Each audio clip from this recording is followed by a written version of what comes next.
Hello student, स्वागत है आप सभी का हमारे यूट्यूब चैनल में। आज के इस वीडियो में जो आपका बिजनेस स्टडीज़ है उसमें जो लॉन्ग आंसर टाइप क्वेश्चंस है उसको डिस्कस करने वाले हैं। सभी क्वेश्चंस मोस्ट इंपॉर्टेंट क्वेश्चंस हैं।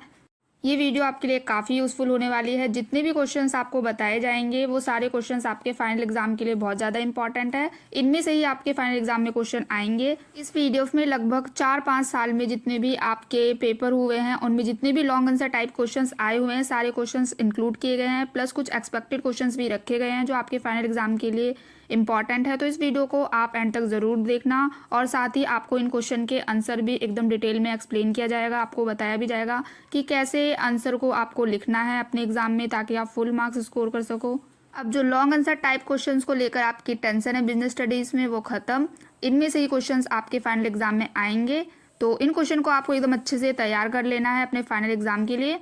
अगर आपने चैनल को अभी तक सब्सक्राइब नहीं किया तो कर लो ताकि जो भी नेक्स्ट वीडियो डाली जाए आपको उसकी तुरंत नोटिफिकेशन मिल जाए। और अगर आपको इस क्लास की पीडीएफ चाहिए तो टेलीग्राम लिंक ज्वाइन कर लो। लिंक आपको डिस्क्रिप्शन बॉक्स में मिल जाएगा। वहाँ पर हर क्लास की पीडीएफ डेली अपलोड की जाती है, तो आप वहाँ से ईजिली पढ़ाई कर सकते हो अपने। और भी अदर स्टडी मटेरियल प्रोवाइड किए जाते हैं जो आपके एग्जाम के लिए काफ़ी यूज़फुल होंगे। तो चलिए बिना टाइम वेस्ट किए स्टार्ट करते हैं। तो फर्स्ट क्वेश्चन है आपका, why is the management essential for the successful running of an enterprise. इस क्वेश्चन में आपको एक्सप्लेन करना है मैनेजमेंट एक सक्सेसफुल एंटरप्राइजेस के लिए कैसे बेनिफिशियल है, कैसे एसेंशियल है, आपको एक्सप्लेन करना है इस क्वेश्चन में। लॉन्ग आंसर टाइप क्वेश्चन के लिए काफ़ी इंपॉर्टेंट है वाला क्वेश्चन, कई बार आया है एग्जाम में वाला क्वेश्चन। तो सबसे पहले समझते हैं मैनेजमेंट का क्या मतलब होता है। मैनेजमेंट का मतलब होता है कि ऑर्गेनाइजेशन की रिसोर्सेज जैसे कि मैन पावर, मनी और मटेरियल को प्लान करना, ऑर्गेनाइज करना और कंट्रोल करना, ताकि जो भी ऑर्गेनाइजेशन के अपने ऑब्जेक्टिव्स हैं उसको एफिशिएंटली अचीव किया जा सके। आप समझते हैं कि जो मैनेजमेंट है वो क्यों एसेंशियल है एक successful running of an enterprises के लिए। तो जो मैनेजमेंट है वो बहुत ज़्यादा एसेंशियल है successful running of an enterprises के लिए, बिकॉज ऑर्गेनाइजेशन को सही डायरेक्शन प्रोवाइड करता है, इससे रिसोर्सेज को ऑप्टिमम यूटिलाइज किया जाता है, इससे डिसिप्लिन और कोऑर्डिनेशन भी मेंटेन रहती है, डिसीजन मेकिंग में भी हेल्प करता है, प्रॉब्लम सॉल्विंग को ईजी बनाता है। इसलिए जो मैनेजमेंट है वो एक एंटरप्राइज की सक्सेसफुल होने के लिए काफ़ी एसेंशियल है। जिस फॉर्मेट में मैंने इस क्वेश्चन को एक्सप्लेन किया है बिल्कुल आपको एग्जाम में भी ऐसे ही लिख कर आना है। सबसे पहले जो भी क्वेश्चन पूछा जाए उससे रिलेटेड उसका मीनिंग लिखो। उसके बाद अगर इम्पोर्टेंस पूछा गया है तो इम्पोर्टेंस लिखो। पॉइंट टू पॉइंट जितना एक्सप्लेन करोगे, ये लॉन्ग आंसर टाइप क्वेश्चंस में आपको ऐसे ही एक्सप्लेन करना होता है, तो इतने अच्छे मार्क्स आप स्कोर कर सकते हो। तो इस क्वेश्चन में आपको मैनेजमेंट का क्या मतलब होता है सबसे पहले वो एक्सप्लेन करना है, फिर एक इम्पॉर्टेंस के थ्रू आपको ये बताना है कि जो मैनेजमेंट है वो कैसे एसेंशियल है एक successful running of an enterprises के। ये सारे पॉइंट्स आपको एक्सप्लेन करने हैं। तो नेक्स्ट क्वेश्चन देखते हैं। नेक्स्ट क्वेश्चन है आपका, explain any 6 principles of management. काफ़ी इंपॉर्टेंट क्वेश्चन है ये वाला क्वेश्चन, आपके प्री बोर्ड जो हुआ था उसमें भी आया हुआ था ये क्वेश्चन, तो आपको इस क्वेश्चन को भी एकदम अच्छे से याद करना है। इस पीडीएफ में जैसे आपको अपने एग्ज़ाम में आंसर को एक्सप्लेन करना है वैसे ही फॉर्मेट में आंसर इंक्लूड किए गए हैं। तो आप इसकी अगर आपको पीडीएफ चाहिए तो टेलीग्राम लिंक ज्वाइन कर लो, वहाँ पे आपको इसकी पीडीएफ मिल जाएगी। अब हम मैनेजमेंट के प्रिंसिपल समझते हैं जो गाइडलाइंस होते हैं मैनेजर के लिए, ठीक है। तो सबसे पहले क्या है, डिवीज़न ऑफ वर्क, काम को डिवाइड करना ताकि स्पेशलाइजेशन और एफिशिएंसी इंक्रीज हो सके। तो फर्स्ट प्रिंसिपल ये हो गया आपका। सेकंड है आपका authority and responsibility, her authority के साथ उसका रिस्पॉन्सिबिलिटी भी होनी चाहिए, ये सेकंड प्रिंसिपल है। थर्ड है आपका डिसिप्लिन, रूल्स को फॉलो करना और सही कंडक्ट को मेंटेन करना, ये आपका थर्ड प्रिंसिपल है। फोर्थ है आपका unity of command. Unity of command means employ को सिर्फ एक सुपीरियर से ऑर्डर मिलना चाहिए, ये आपका यूनिटी ऑफ कमांड प्रिंसिपल कहता है।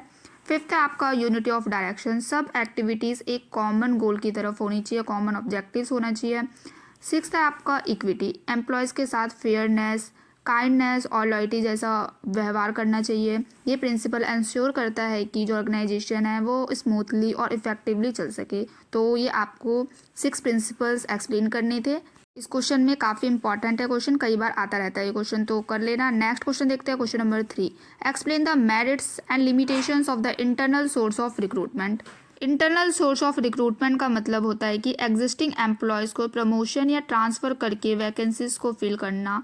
इसके एडवांटेजेस आपको इसमें एक्सप्लेन करने हैं, क्या क्या एडवांटेजेस हैं, मीन्स क्या मेरिट्स हैं, क्या क्या लिमिटेशंस हैं इंटरनल सोर्स ऑफ रिक्रूटमेंट के। तो फर्स्ट मेरिट है आपका motivate the employees for career growth. Career growth के लिए एम्प्लॉयज़ को मोटिवेट प्रोवाइड करता है, मोटिवेशन प्रोवाइड करता है। Reduce the recruitment cost and time को रिड्यूस करना। Employees are the familiar with the company culture से एम्प्लॉयज़ फैमिलियर होते हैं। तो ये सब आपके मेरिट्स हो गए। लिमिटेशंस क्या हैं इसके, अब समझ लेते हैं लिमिटेशंस को भी।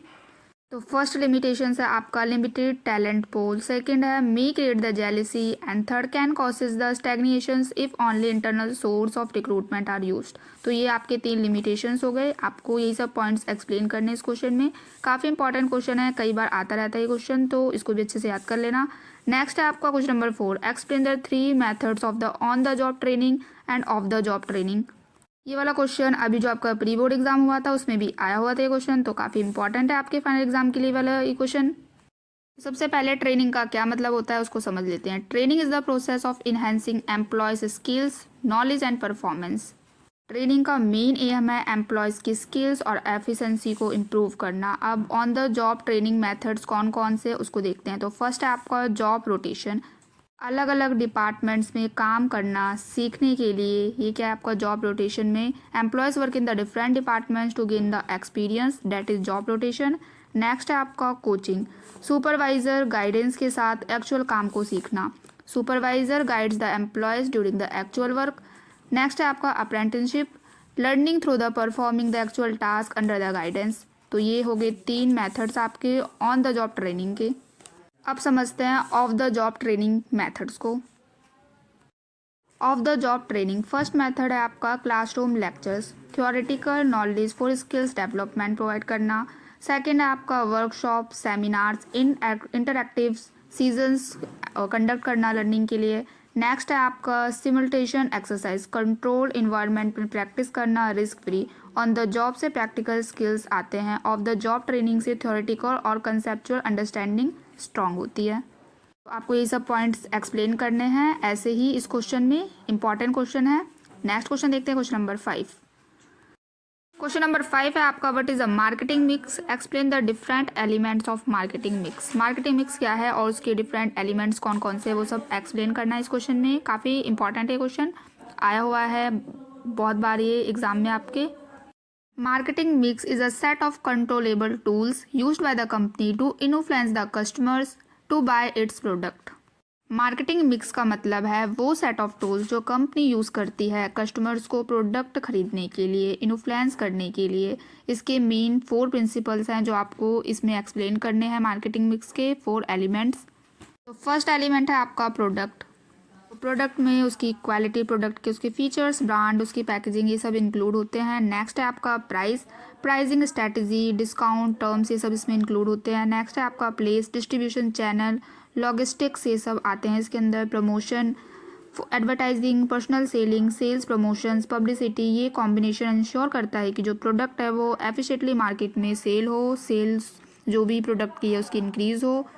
तो आपको ये सब पॉइंट्स एक्सप्लेन करने हैं इस क्वेश्चन में डिटेल्स में। नेक्स्ट है आपका question number 6, define the advertising, explain advantages and limitations of advertising. Advertising का क्या मतलब होता है, उसके क्या क्या एडवांटेजेस हैं, क्या लिमिटेशंस हैं, ये वाला क्वेश्चन आपके प्री बोर्ड में भी आया हुआ था ये क्वेश्चन। तो एडवर्टाइजिंग क्या है, advertising paid form of communication है जिसमें इंफॉर्मेशन प्रोवाइड की जाती है अबाउट द प्रोडक्ट की, सर्विसेज की to the potential customer through paid media के थ्रू। अब इसके क्या क्या एडवांटेजेस हैं वो देखते हैं। तो फर्स्ट एडवांटेजेस है आपका increase the sales and brand awareness. Advertising क्या करता है, सेल्स को इंक्रीज करने में मदद करता है, ब्रांड की अवेयरनेस को बिल्ड करता है। नेक्स्ट है आपका reaches a large audience quickly, large audience के पास क्विकली जो प्रोडक्ट है आपका वो ईजिली पहुँच जाता है।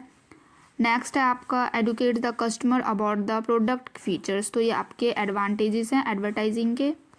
तो चलिए अब लिमिटेशंस क्या हैं एडवर्टाइजिंग के वो सब देख लेते हैं। फर्स्ट लिमिटेशंस है आपका high cost, specially in the mass media में। हाई कॉस्ट, जो कॉस्ट होती है इसमें सबसे ज़्यादा होती है, हाई कॉस्टिव होता है। सेकंड है आपका may create the unrealistic expectations को क्रिएट करता है। थर्ड है आपका effectiveness is a difficult to measure the accurately. तो ये आपके लिमिटेशंस है एडवर्टाइजिंग के, ये सब पॉइंट्स आपको एक्सप्लेन करना है इस क्वेश्चन में। नेक्स्ट क्वेश्चन है आपका question number 7, explain the 3 internal and external source of recruitment.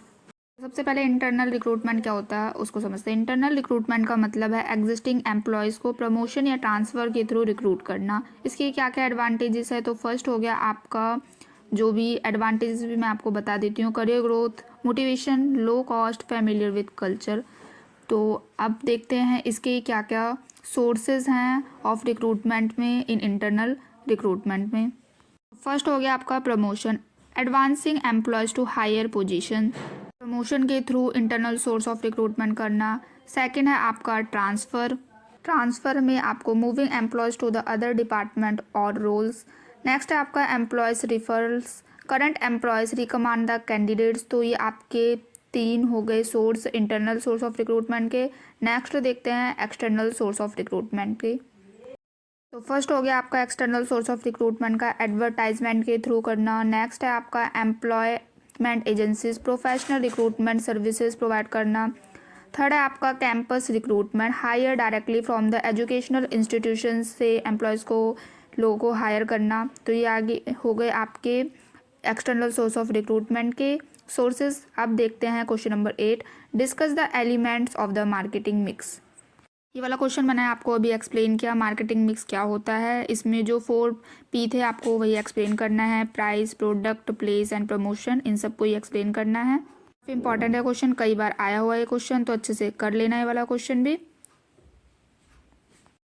Marketing mix refer to the combination of factors that a company can control to influence the customer's buying decisions like product, place, price and promotion। Same question है, repeat हुआ है। तो next question देखते हैं। Next question है आपका question number 9, what is mean by the planning, explain it's importance. Planning का क्या मतलब है, उसके क्या क्या एडवांटेजेस मीन्स क्या क्या इंपॉर्टेंस है, आपको एक्सप्लेन करना है इस क्वेश्चन में। The planning is the process of deciding in advance the objectives and the steps to achieve them. Planning का मतलब है डिसाइड करना एडवांस में क्या करना है, कैसे करना है, when to do, how to do, what to do, that is planning. जो भी ऑर्गेनाइजेशनल के गोल्स हैं उसको अचीव करने के लिए प्लानिंग करना, दैट इज प्लानिंग। अब इसकी क्या क्या इंपॉर्टेंस है, क्या एडवांटेजेस उसको देखते हैं। तो फर्स्ट है आपका provide the direction and focus for the organisation.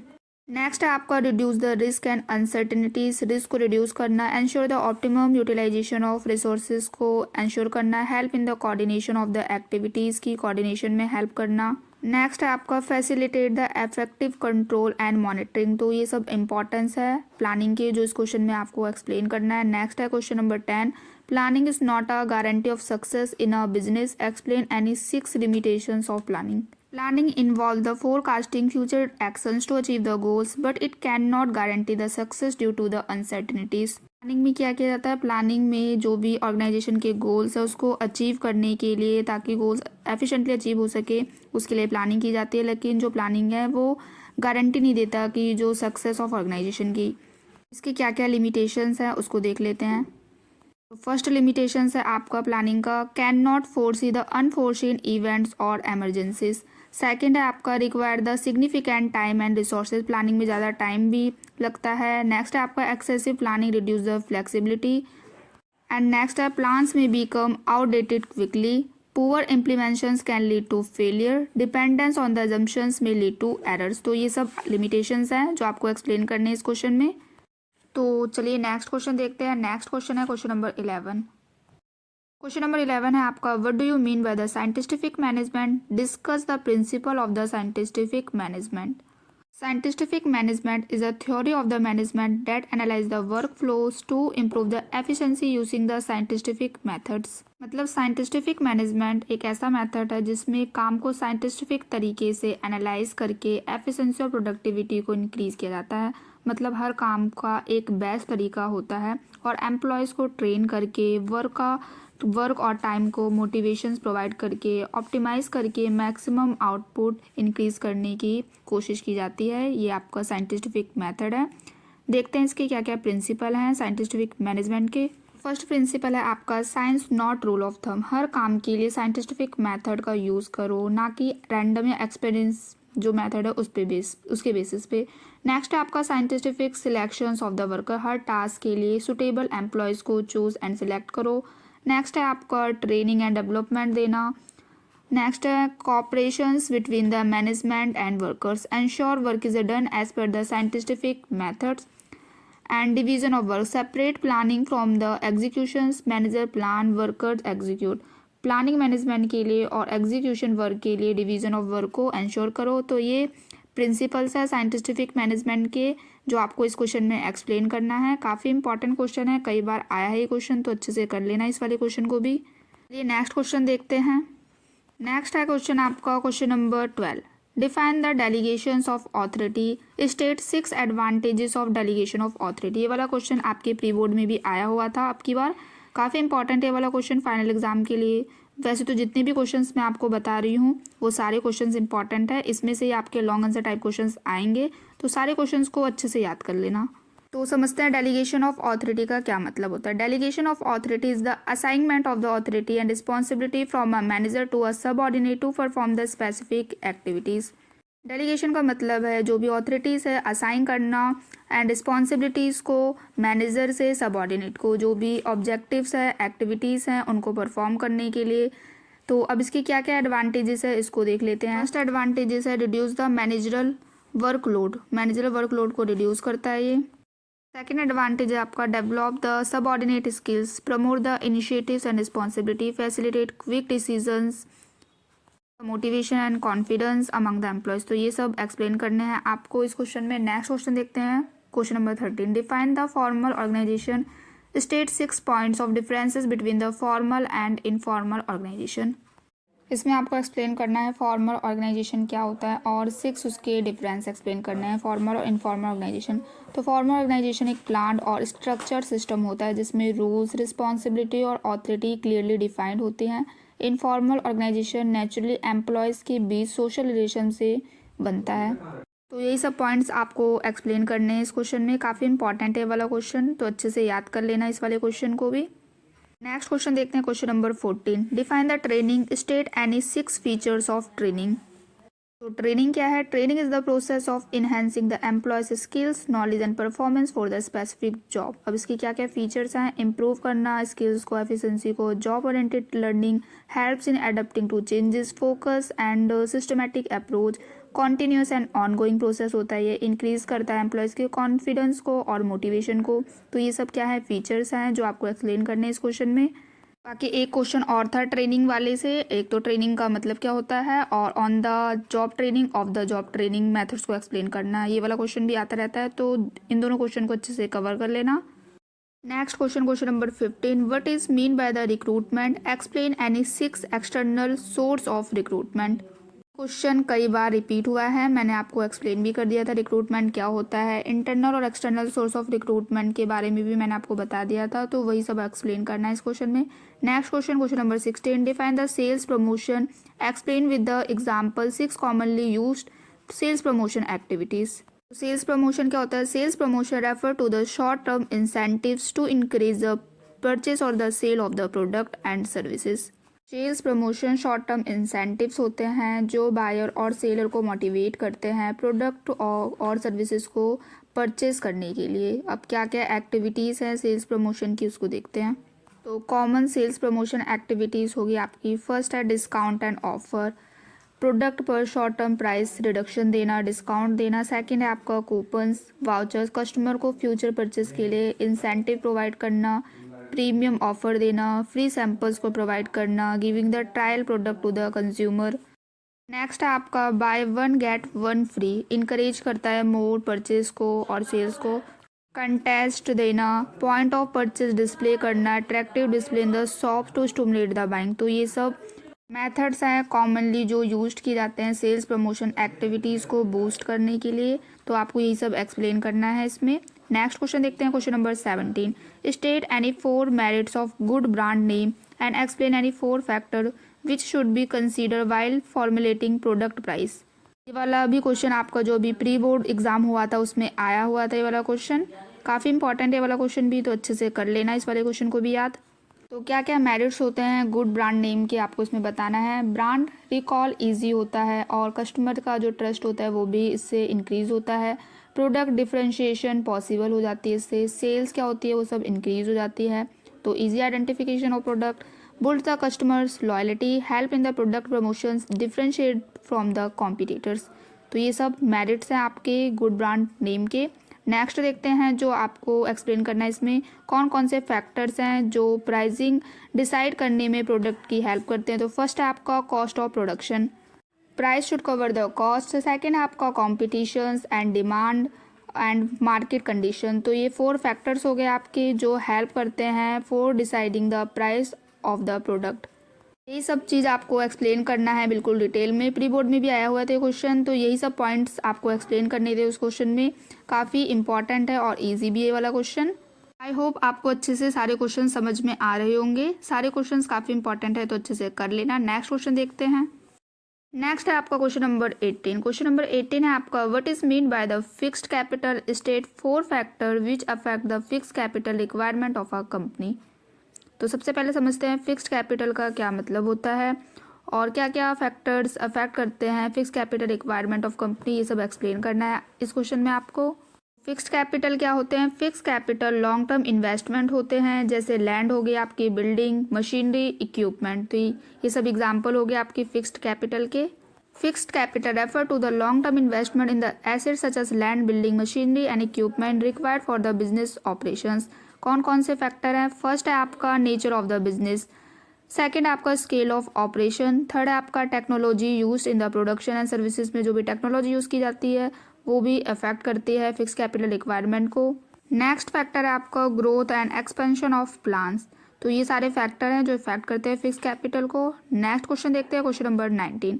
Explain the 6 advantages of the training to the organisation. Training के क्या क्या एडवांटेजेस आपको एक्सप्लेन करना है। ट्रेनिंग का क्या मतलब होता है मैंने ऑलरेडी आपको बता दिया है। तो एडवांटेजेस क्या हैं देख लेते हैं। फर्स्ट है आपका improve the employees performance, performance को इम्प्रूव करता है एम्प्लॉयज़ की। सेकेंड है आपका increase the efficiency and productivity, productivity और एफिशिएंसी को भी इंक्रीज करने में जो ट्रेनिंग है वो हेल्प करता है। रिड्यूस द सुपरविजन रिक्वायरमेंट को रिड्यूस करता है। नेक्स्ट है enhance the employees motivations and moral, reduce the wastage and errors, help in the succession planning and growth. तो ये सब आपको पॉइंट्स एक्सप्लेन करने हैं इस क्वेश्चन में। नेक्स्ट क्वेश्चन देखते हैं, question number 20। Explain the briefly the role of the personal selling. सबसे पहले मीनिंग समझते हैं। Personal selling is a direct method of the communications between the sales person and the potential customers to persuade the purchase. Personal selling का मतलब है sales person का direct communications होना customer के साथ, प्रोडक्ट प्रमोट करना, सेल्स को increase करना। अब इसके क्या क्या रोल्स हैं इसको देखते हैं। तो फर्स्ट है आपका डिटेल प्रोडक्ट इन्फॉर्मेशन प्रोवाइड करना कस्टमर्स को। सेकंड है आपका builds the personal relationship with the customer, customer के साथ एक अच्छा रिलेशनशिप मेंटेन करना। नेक्स्ट है आपका handle the customers objection and encourage the immediate purchase, assist in the market feedback for the improvement. तो ये सब रोल्स है पर्सनल सेलिंग के। तो यही सब पॉइंट्स आपको एक्सप्लेन करने इस क्वेश्चन में। इंपॉर्टेंट है वाला क्वेश्चन भी, तो अच्छे से याद कर लेना। नेक्स्ट क्वेश्चन देखते हैं। नेक्स्ट क्वेश्चन है question number 21। Explain the methods of the sales promotion which motivate the dealers. Same question है जो मैंने आपको पहले ही एक्सप्लेन कर दिया है। सेल्स प्रमोशन क्या है और उसके क्या क्या मेथड्स हैं आपको एक्सप्लेन करना है। लाइक लक्की ड्रॉ देना, फ्री सैंपल डिस्ट्रीब्यूट करना, फ्री गिफ्ट प्रोवाइड करना। यही सब पॉइंट्स इस क्वेश्चन में आपको एक्सप्लेन करना है डिटेल में, क्योंकि लॉन्ग आंसर टाइप क्वेश्चन है तो उसके अकॉर्डिंग ही आपको एक्सप्लेन करना है इस क्वेश्चन में। Dealer oriented sales promotion focus on the motivating distributors और retailers to sell more product. तो वही मेथड्स दे रखे हैं, ट्रेड डिस्काउंट देना, अलाउंस देना, free sample, cooperative advertising, contest and price distribute. ये सब आपको एक्सप्लेन करने हैं इस क्वेश्चन में। मेथड्स हैं सेल्स प्रमोशन के। क्वेश्चन इंपॉर्टेंट है, काफ़ी बार आ जाता है ये वाला क्वेश्चन। क्वेश्चन नंबर 22 है आपका explain the internal and external source of recruitment. Internal source of recruitment क्या है, एक्सटर्नल सोर्स ऑफ रिक्रूटमेंट क्या है, आपको इस क्वेश्चन में एक्सप्लेन करना है। Recruitment is the attracting suitable candidate to the filling organizational vacancies, that is recruitment. Internal source of recruitment के क्या क्या sources हैं, लाइक प्रमोशन हो गया आपका, ट्रांसफ़र हो गया। तो ये सब पॉइंट्स आपको एक्सप्लेन करना है इंटरनल सोर्स ऑफ रिक्रूटमेंट में। जिस फॉर्मेट में आंसर आपको प्रोवाइड किया गया है इसमें वैसे ही आंसर आपको एग्ज़ाम में लिख कर आना है। अगर आप इस तरह आंसर लिखोगे तो आपके एक भी मार्क्स नहीं कटेंगे, बिल्कुल ऐसे ही आपको लिखना है। जितना हो आप डायग्राम और पॉइंट के थ्रू इन सभी क्वेश्चंस को एक्सप्लेन करोगे तो काफ़ी अच्छा स्कोर कर सकते हो। जैसे आपने इंटरनल सोर्स ऑफ रिक्रूटमेंट के सोर्स आपने पढ़ लिए, प्रमोशन, ट्रांसफ़र और एम्प्लॉयर रेफरल। तो इन सभी को डायग्राम में बनाकर मतलब एक बॉक्स में बनाकर लिख दो, फिर उसके बाद इन पॉइंट्स को एक्सप्लेन करो, तो काफ़ी अच्छा प्रेजेंटेशन मेंटेन हो जाएगा और आप अच्छा स्कोर कर सकते हो। नेक्स्ट है आपका एक्सटर्नल सोर्स ऑफ रिक्रूटमेंट के देखते हैं, तो एडवर्टाइजमेंट के थ्रू, एम्प्लॉयमेंट एजेंसीज़ के through external source of recruitment करना, कैंपस रिक्रूटमेंट करना, hiring directly from the college या यूनिवर्सिटीज़ से। तो यही सब पॉइंट्स आपको एक्सप्लेन करना है इस क्वेश्चन में। नेक्स्ट क्वेश्चन देखते हैं, question number 23। Explain any 6 steps involve in the process of selection of employees. Selection के प्रोसेस के कोई आपको 6 स्टेप्स इसमें एक्सप्लेन करना है। Selection is the process of choosing the most suitable candidate from the pool of applicants. Selection का मतलब है मोस्ट सुटेबल कैंडिडेट को चूज़ करना, सिलेक्ट करना। अब इसके क्या क्या स्टेप्स हैं उसको देखते हैं। तो फर्स्ट है आपका प्रीलिमिनरी स्क्रीनिंग। प्रीलिमिनरी स्क्रीनिंग इसमें क्या कहता है, रिव्यू किया जाता है एप्लीकेशंस को, देन शॉर्ट लिस्ट किया जाता है कैंडिडेट को। नेक्स्ट है आपका एम्प्लॉयमेंट टेस्ट। इसमें क्या किया जाता है, एम्प्लॉयमेंट की स्किल्स और एप्टीट्यूड्स ये सब चेक किया जाता है। नेक्स्ट है आपका इंटरव्यू, कैंडिडेट की इवेल्यूशन, इंटरव्यू लिया जाता है। इसमें face to face evaluation maintain किया जाता है कैंडिडेट के साथ। नेक्स्ट है आपका reference check, verifying the background and the previous experience को वेरीफाई किया जाता है। देन रेफरेंस चेक करना, फिर मेडिकल एग्जामिनेशन लेना, फिटनेस चेक करना, ये सब इसमें इंक्लूड होता है। देन फाइनल सिलेक्शन, फिर कैंडिडेट को हायर कर लिया जाता है और अपॉइंटमेंट लेटर वो इशू कर दिया जाता है। तो ये सभी स्टेप्स आपको एक्सप्लेन करने हैं इस क्वेश्चन में। काफ़ी इंपॉर्टेंट क्वेश्चन है, कई बार आया हुआ ये वाला क्वेश्चन भी, तो अच्छे से इस क्वेश्चन को कर लेना आप सभी याद। तो यही सब पॉइंट्स आप एक्सप्लेन कर देना इस क्वेश्चन में। नेक्स्ट देख लेते हैं क्वेश्चन नंबर 24। क्वेश्चन नंबर 24 है आपका एक्सप्लेन इन ब्रीफली यानी 6 एक्सटर्नल सोर्स ऑफ रिक्रूटमेंट। इसमें भी आपको एक्सप्लेन करना है 6 सोर्सेज को, जो भी एक्सटर्नल सोर्स ऑफ रिक्रूटमेंट की है। वही क्वेश्चन है, सेम क्वेश्चन है, रिक्रूटमेंट जो आपका चैप्टर है उसमें से आया है। काफ़ी इंपॉर्टेंट है। रिक्रूटमेंट का मतलब क्या है, मीनिंग ऑफ रिक्रूटमेंट, इंटरनल और एक्सटर्नल सोर्स ऑफ रिक्रूटमेंट, इनसे रिलेटेड क्वेश्चंस आते रहते हैं।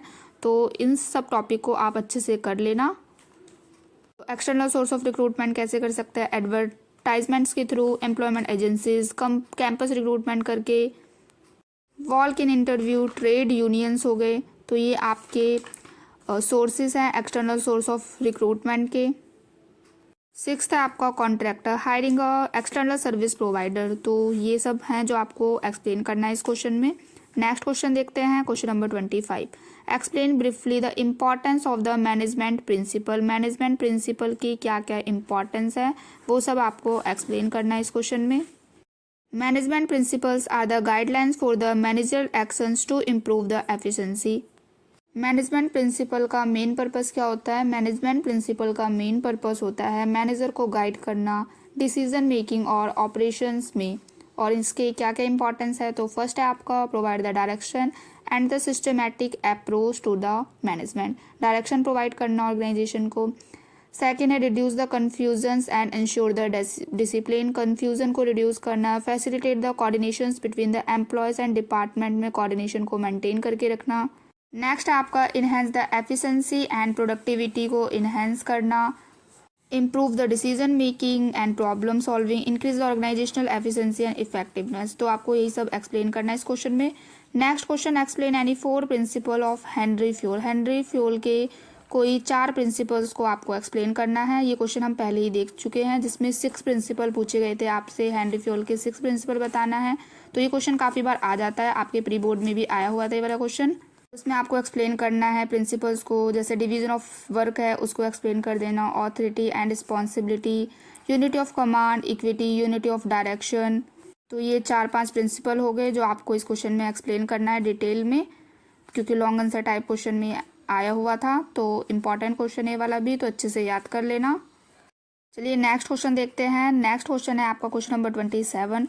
What is selection? Explain any 4 steps involved in the selection process of employees. Selection क्या होता है और कौन कौन से स्टेप्स फॉलो करने पड़ते हैं सिलेक्शन प्रोसेस में, ये सब आपको एक्सप्लेन करना है। अभी मैंने जस्ट एक्सप्लेन किया इस क्वेश्चन को, सेम क्वेश्चन है और इम्पॉर्टेंट क्वेश्चन भी है, कई बार आया हुआ ये वाला क्वेश्चन, तो अच्छे से कर लेना। Selection is the process of choosing the most suitable candidate from a pool of applicant.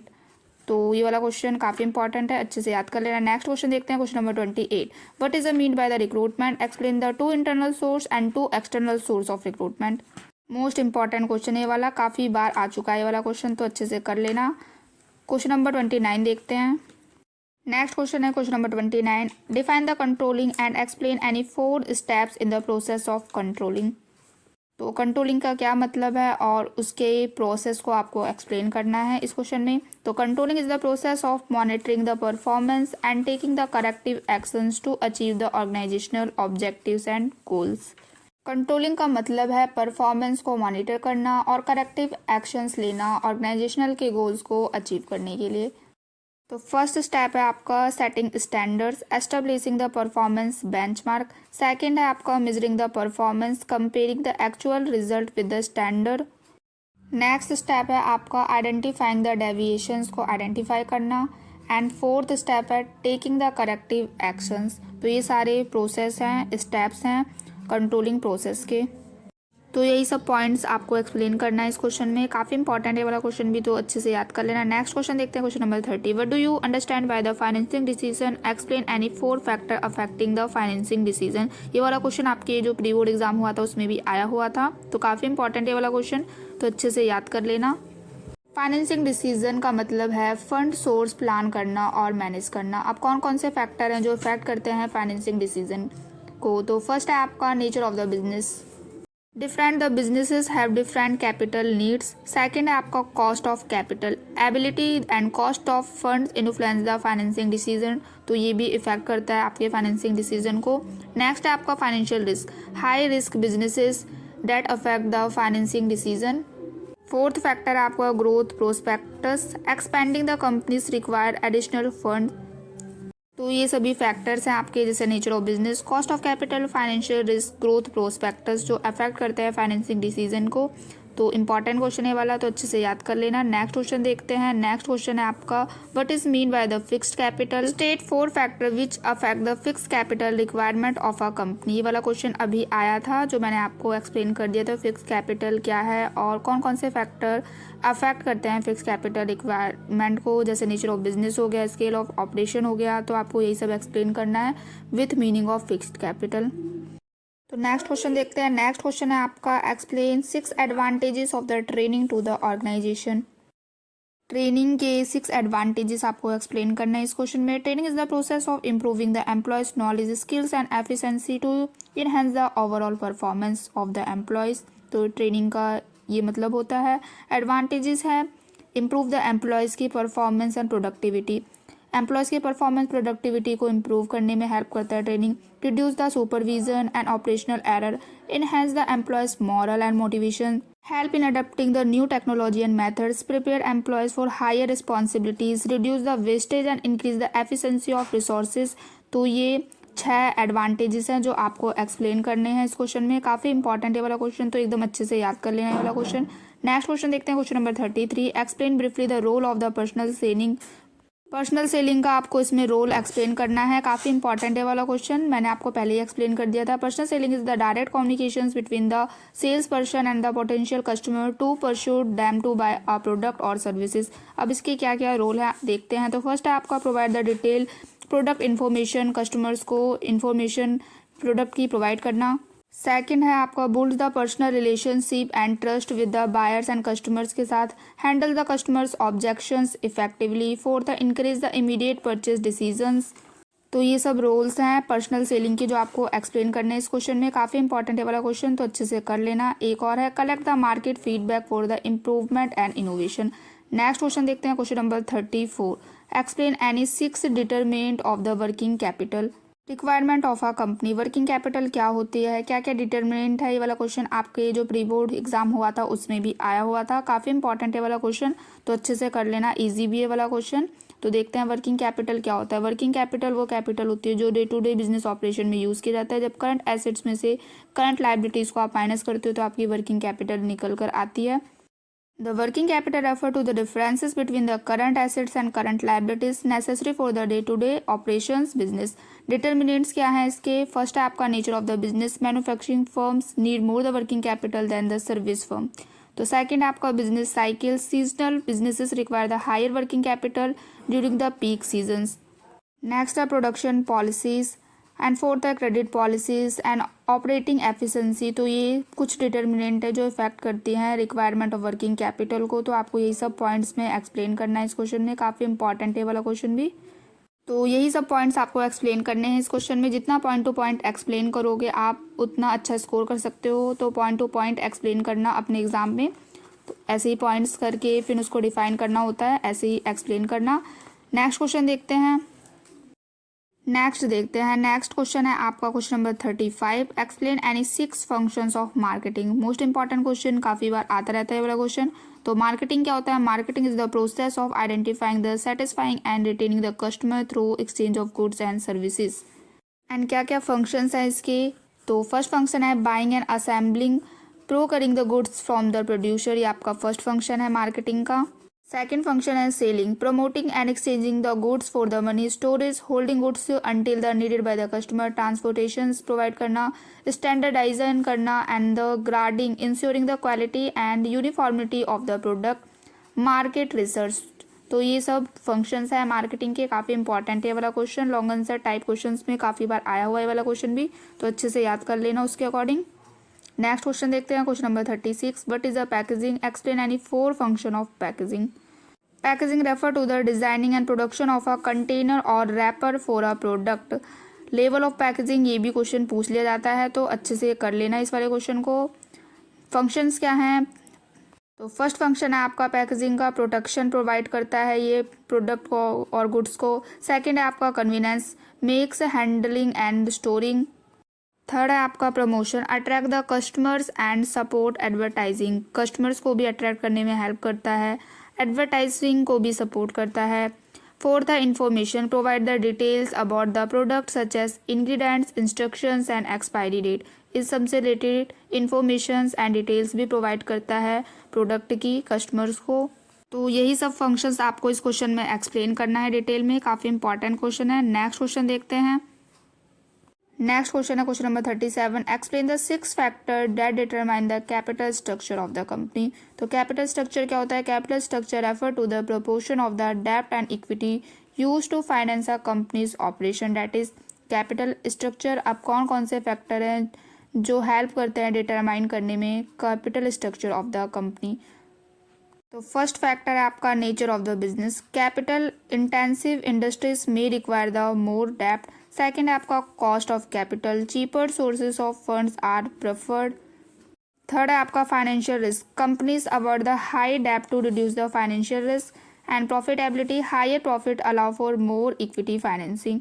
Growth prospects, profitability and control considerations. तो ये फैक्टर्स हैं जो अफेक्ट करते हैं। नेक्स्ट क्वेश्चन है explain the importance of the consumer from the consumer point of view. इसके अलावा rights of consumer, liabilities of the consumer, ये वाले क्वेश्चंस भी आते रहते हैं, तो अच्छे से पढ़ लेना इन सब टॉपिक्स को भी। Consumer are the ultimate user of goods and services who satisfaction ensure the business success. Importance देखते हैं, तो फर्स्ट है आपका determines the demand for the product and services. Second है influence the productions and quality of goods को भी influence करते हैं। थर्ड है आपका encourages competitions among the producers, ensure the ability of better choice and improve the services, and feedback from the customers help in product improvement। तो ये importance है consumer point of view से, ये question काफ़ी important है, pre board में भी आपके आया हुआ था, तो इस क्वेश्चन को भी आप एकदम अच्छे से याद कर लेना। नेक्स्ट क्वेश्चन देखते हैं।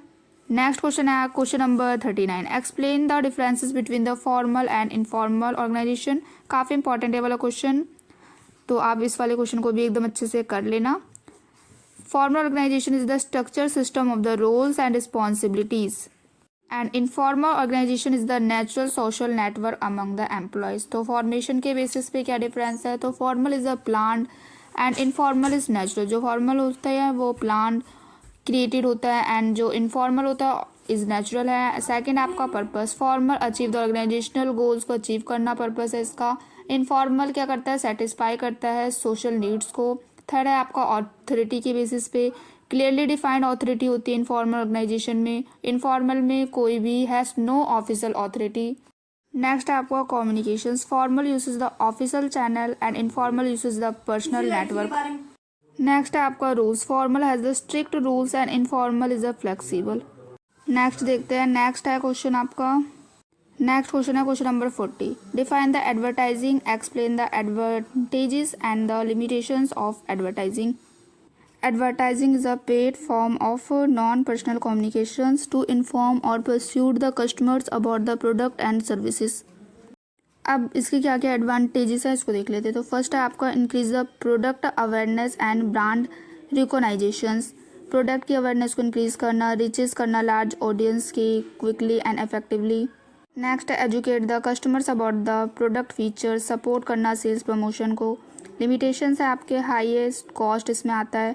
मे create the unrealistic expectations. Effectiveness is difficult to measure the precisely, can not provide the personalize communications. तो ये सब इसके लिमिटेशंस हैं। तो इस वीडियो में हमने long answer type questions discuss किए। सारे क्वेश्चंस काफ़ी इंपॉर्टेंट हैं, तो इस वीडियो को आप अपने फ्रेंड्स के साथ भी ज़रूर शेयर करना। अगर आपने अभी तक चैनल को सब्सक्राइब नहीं किया है तो कर लो, ताकि जो भी नेक्स्ट वीडियो डाली जाए तुरंत आपको उसकी नोटिफिकेशन मिल जाए। बाकी मिलते हैं नेक्स्ट वीडियो में। Thanks for watching.